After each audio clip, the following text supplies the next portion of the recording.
This is the PickBits daily signal for Saturday, August 1st, your signal in the day's tech noise. Here's the lineup. 1. Microsoft slipped a photo app into Windows 11 that scans the pictures on your hard drive before you even sign in, and you cannot uninstall it. 2.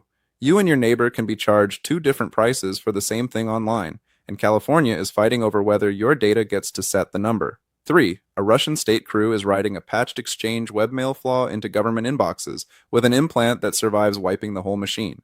And 4, on the brighter side, Cambridge open-sourced an AI map of the entire planet's land that can finally watch the world's smallest farms from space. Let's get into it.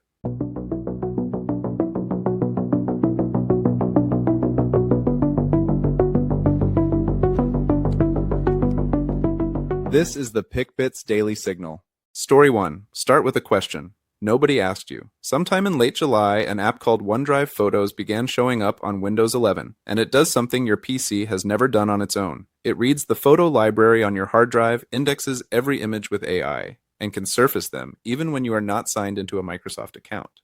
For years, the face scanning we worried about lived out on the open web, run by outside companies building their databases.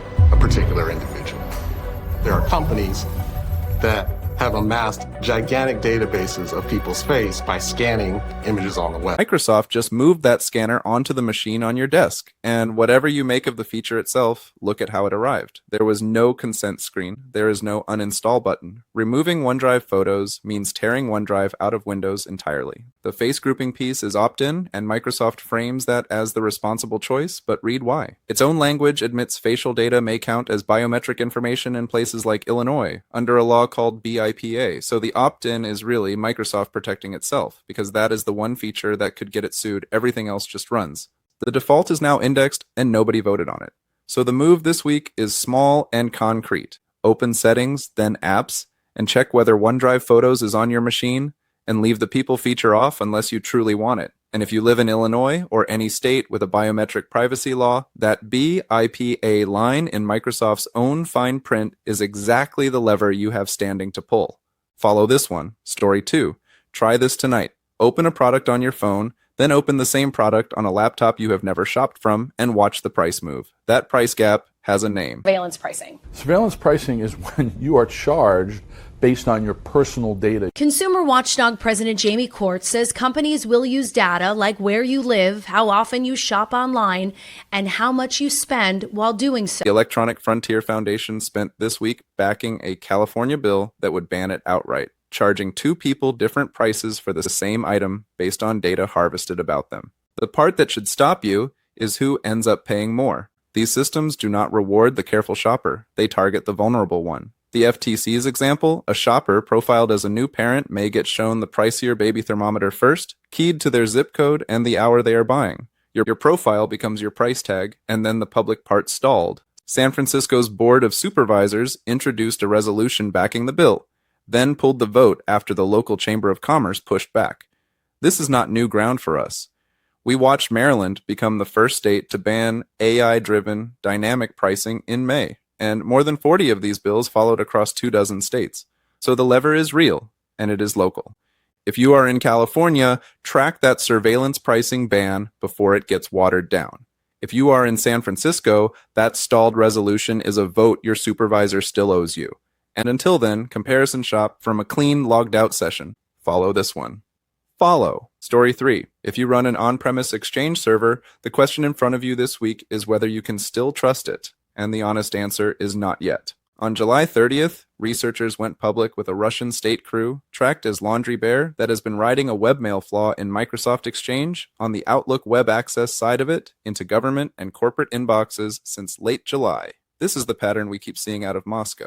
This is all targeted at people who've been critical of Vladimir Putin, and this is an intelligence gathering operation by the Russian government inside sort of the defense and foreign policy intellectual circles in Washington, but also around the world. Targets run from U.S. and European government agencies to telecom, finance, hospitality, and aerospace. But the load-bearing fact, the one to carry into your next security review, is what the implant does. It is called OWA Reaper. It lives on the server rather than the endpoint, and it survives a credential reset.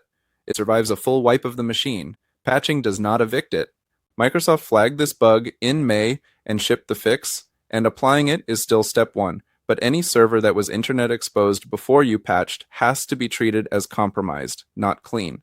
So the question I would put to your team in writing is not whether we are patched. It is whether we have hunted OWA Reaper on every Exchange box that ever faced the internet and rotated the OWA session secrets.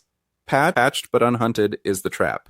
If you run Exchange in government, telecom, finance, hospitality, or aerospace, move that hunt to the top of the queue and send this to whoever owns that mail server. Follow the thread. Story 4, and this is the one to end on.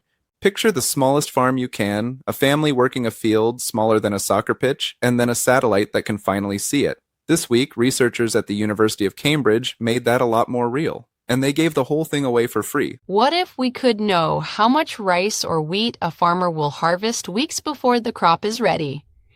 This is becoming possible with satellite technology and artificial intelligence. The model is called Tessera, and what they built is a fingerprint of the planet. Every 10-meter square of the Earth's land, 8 years of European Space Agency imagery, squeezed into a string of 128 numbers and posted under a license anyone can use. Crop intelligence used to need a supercomputer. Satellite crop tracking was always built for the giant industrial farm, and the smallholders working sub-hectare plots were the fields those tools could not resolve. This one is aimed straight at them, and in independent benchmarks it matched or beat Google DeepMind's own Earth model. One caveat before we get too hopeful, and we said a version of it just this week. The same satellite AI that reads a field can be turned around to fabricate one, and an open model on a server is not a fed family yet. So watch what gets built on top of this. The co-ops, the aid agencies, the crop insurers who could suddenly reach 1 billion small fields that were invisible a month ago. If that is what happens, it is the good kind of AI news. That's the signal. I'll see you tomorrow.